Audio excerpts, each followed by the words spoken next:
Yan, ang request nilang ulam, pansit canton daw.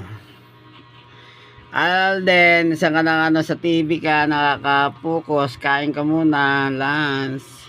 Yan, favorite niya yan, yung request nila. Sawa daw sila sa manok, kaya pansit canton naman daw. Yan, ang mga butchokoy ka. Masarap na pag pansit canton, hot spicy. Shoutout ka sa followers natin, sa viewers na. Alden! Uy! Focus sa TV Sige, kain na kayo, dali. Yan. Ayaw nila ng isda, ayaw nila yung baboy. Ayaw nila yung manok. Pansit canton daw.